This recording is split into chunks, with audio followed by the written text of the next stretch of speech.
Sharon, one of the questions that I try to ask all my time for coffee guests is to share a time in their professional life when they really hit a wall. I've already talked about or alluded to when CNN didn't renew my contract in 2007, and after 14 years, suddenly I was no longer at CNN and had to reinvent myself. That has been one of a couple things that has happened to me, probably a lot more, that I actually look back on fondly and say it was really all for the best. Do you have a story that you could share? Absolutely. One of the times that I really experienced a really low point was when I was an agent with IMG. And I started really, without getting into any specific names, I was experiencing a situation where either folks who had less experience than I did or were just kind of coming up the ranks were getting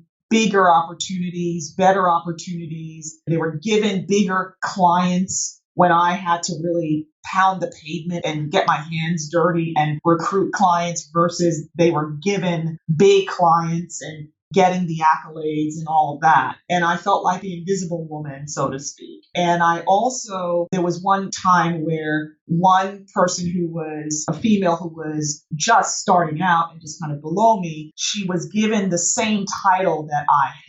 Even in spite of all of the experience that I brought when I came to IMG. It was 12 years of being at CBS and then transitioning over to IMG. And then this person, after probably 2 years of being out of college, or three, getting the same director title. And that really just ticked me off. And then ultimately, I pushed to be promoted to a VP. But what I ended up doing, which was probably, I don't know if I ever have regrets, but I ended up just really retreating and just siloing myself, going to my office, pouring everything I could into all of my clients, but really not engaging with my coworkers like I should. Even just being a little curt with the female that was getting bigger opportunities. And I look back and I said, that wasn't her fault in terms of her getting these opportunities. It was the big bosses, you know what I mean, that did that. And so I spent my time just really kind of being miserable within my work environment and always bringing it home to my husband and complaining about it and really not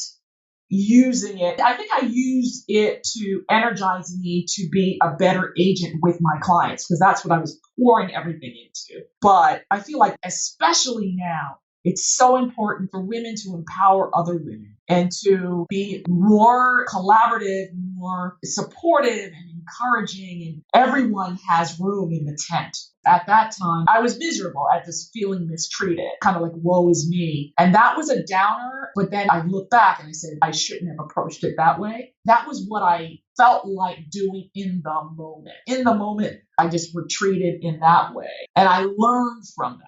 And I'm learning even more now as I look back what I shouldn't have done and what I think I will encourage young people to always do. Like, there's more than one room in the tent. That's why I say to some of my female clients who are wonderful and they're like, wow, this opportunity happened to my female peer and I'm happy for them because they deserve it. And then there's other female clients that will say, I can't believe that X got this and I didn't get it. And they're tearing everybody down. But I feel more and more there is a lot of room in the tent and we need to support each other and be more encouraging and collaborative when it comes to women. Absolutely. I totally agree.